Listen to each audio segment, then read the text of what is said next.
et diu ça va. Tinc la bicicleta desbotada, adiu, ça va. Tinc la goda de baixar a botar.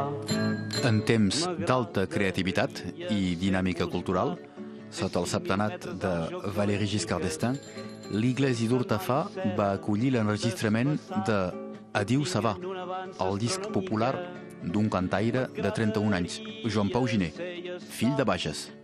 Era fa 40 anys, el 1978. Amb galosí, vestit daurat al mig del carrer de la República. Per jo, una jove de 17 anys, era molt important de participar en aquell disc i sobretot jo havia vist el Giner perquè feia 2 anys que compartia l'escenari amb ell i doncs veia com la gent reaccionava, veia l'èxit que tenia ell, l'empenta que tenien les seues paraules, que tenien els seus textos, i doncs jo sabia que aquell disc comptaria pel país i que seria una veu important d'aquell país.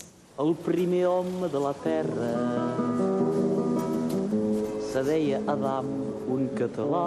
Joan Pau ha sapigut agafar les imatges del país, del moment, i amb això li ha donat força. Sempre el porro a prop de la mà. Parlem de l'Adam, soc segur que en 71 van trobar l'home de Tartaüll i te dones compte, això fa que la cançó diu el primer home de qui era un català el primer. Bon, és una cosa fabulosa això, per posar això endavant. Tot en siguent, és una pagabola, és una cosa formidable. Pallagostís de juliol. Aquest disc és mirall d'una societat. Parla de la vinya i del vi, de l'USAP, de la crisi, de l'exili a París, del futur del nostre país, de la natura embrutida, de la llengua i la identitat catalanes. Poesia i humor finot amb un cantaire lletrat que parlava com un pagès.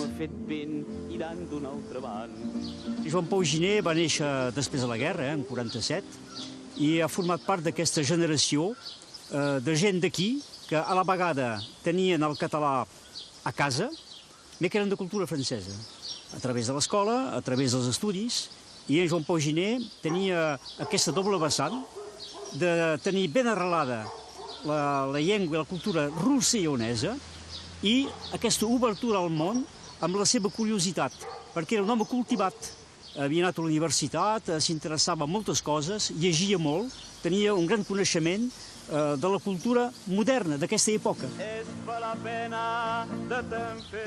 Dins els vilatges, dins les sales on se produïa en Joan Pau Giner i d'altres, hi havia gent que encara parlava en català normalment, quotidianament. I avui dia hi ha un petit costat artificial, és a dir, que hi ha hagut un trencament en l'espai de 30 anys entre un català natural i un català retrobat. 40 anys després, la versió original d'aquest disc interessa els col·leccionistes a internet, una manera de perllongar la vida d'aquesta fotografia sonora del nostre país. Tinc la goda de baixar a botar.